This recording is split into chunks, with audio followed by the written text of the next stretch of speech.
Good day.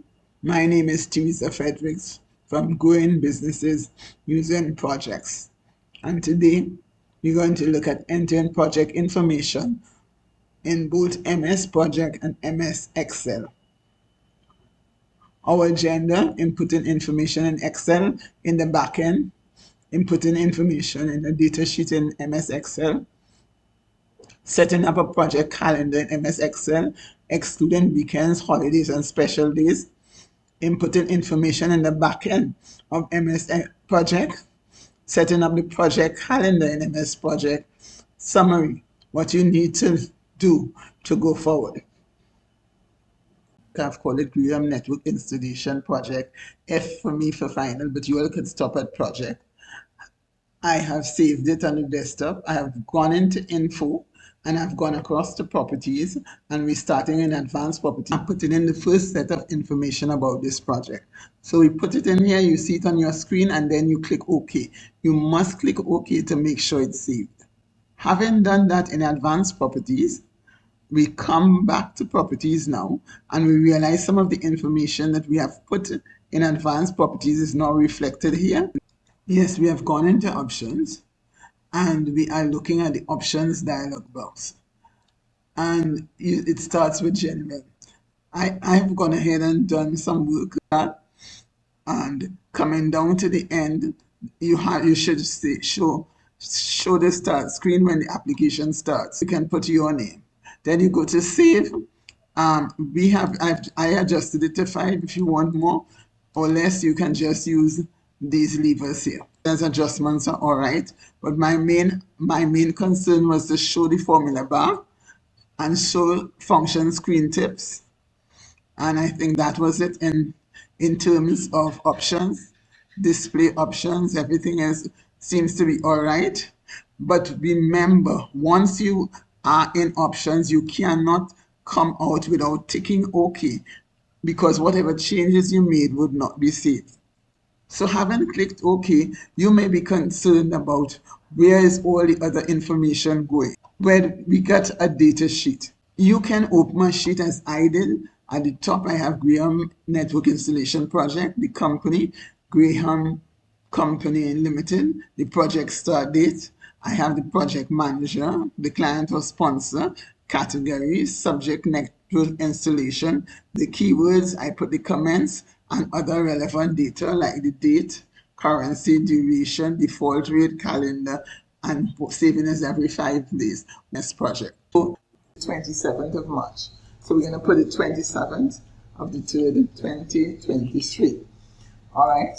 Now we just want to have that as a short date. So I'm going to go into custom and I'm going to take day and month. So we have the 27th of March, but we want to flip it. So we go here and we come to rotate flip up. All right. And when that cursor comes, we can pull right down and you see you're getting consecutive numbering. How do you get it in a smaller format? You can just go into format on top and we are looking for column width. And the column width we use here is 2.5. And you realize you get it small enough to pull it even further and to get the duration up to the end of this project. I'll do it offset and then come back. The next thing we want to know is 27th of March. What is it? Is it a Monday or Tuesday or what? So we want to find out about this cell up here. So we are going to go into function, and this box is going to come up. We're looking for date and time, and then what we're looking for is weekday. Weekday. And it's asking us for a number, and the number you're going to give is this one because this is what we are concerned with. And when we click OK, we're going to get a number 2. What does that mean? You go back into time again, and here you are going to just put DDD and put OK, and it is going to tell you. Alright, there was nothing wrong with it, it's just that here is too small for it, so it has the Monday. Let us do it for Tuesday to just go ahead again. If you wanted to do the function for Tuesday, You go to date and time, and you get the weekday function,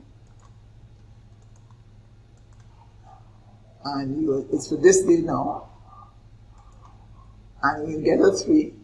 You go back into here, go back into custom, okay,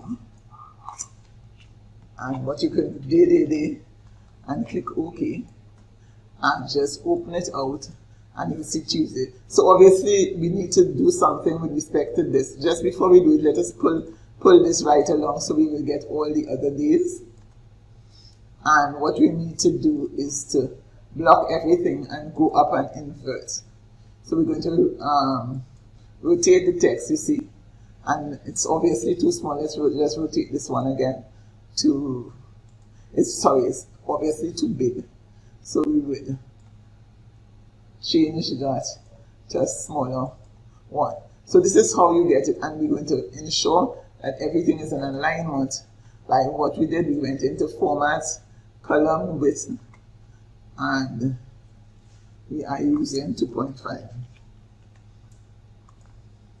Okay, and just pull this down here so you get the last 2 days. Okay, now what happens next? Now we want to put in weekends and to exclude weekends. So we're going to do some conditional formatting. So we have blocked the whole area.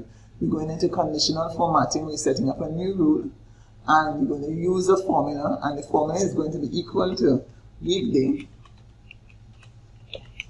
and open brackets, and we're going to say we're looking for starting with this cell, but before we move on, we're going to move the $sign.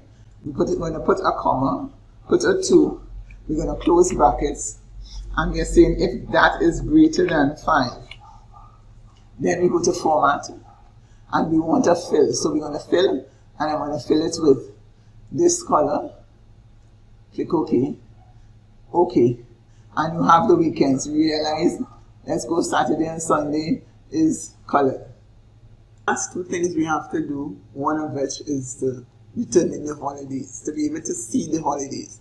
So we're going to block the whole area right down to the end. Here is open, and we're going to go to conditional formatting, new rule. We're going to use a formula, and the formula is match is equal to match, open brackets, and we're going to take this H2, all right, and we're going to put a comma, and then we're going to put holidays, because remember holidays is a table, comma, and we're going to put a 0. Now before we move on, we're going to move the $sign from in front of the H, and then we go to format, and we're going to take a pattern. So we're going to take this pattern. You can choose any pattern you want. Okay, okay, and you realize Spiritual Baptist, the holidays are here. So how do we get the formatting that Gantt chart adjustment? We are going to go into home